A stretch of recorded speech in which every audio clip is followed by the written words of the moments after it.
എത്ര പാപമില്ല എന്ന് പറഞ്ഞാലും ജന്മമായി അവശേഷിക്കുന്നുവെങ്കിൽ കർമ്മമുണ്ട് എന്നും കർമ്മം ചെയ്യേണ്ടത് സൽക്കർമ്മമാണെന്നും നിശ്ചയമായി തീരുമാനമുള്ളതുകൊണ്ട് ഉറപ്പായും വിശ്വസിക്കാം എവിടെയൊക്കെയോ എന്തൊക്കെയോ കുറവുകൾ ഓരോരുത്തരിലും ഉണ്ട് എന്ന്.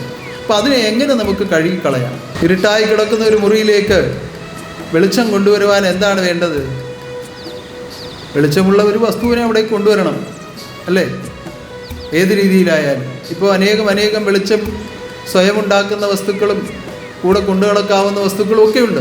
ഏത് വസ്തു ആയാലും വെളിച്ചം ഉണ്ടാക്കുന്ന ഒരു വസ്തു അല്ലെങ്കിൽ പ്രകാശിക്കുന്ന ഒരു വസ്തു അതിലേക്ക് കൊണ്ടുവന്നാൽ ആ ഇരുട്ട് മുഴുവൻ മാറിപ്പോകും. ഇതുപോലെ ഈ പാപം മുഴുവൻ മാറിപ്പോകുവാൻ പുണ്യം അവിടേക്ക് കൊണ്ടുവരണം. പുണ്യം നിറയപ്പെടുമ്പോൾ പാപം കഴുകിക്കളയും.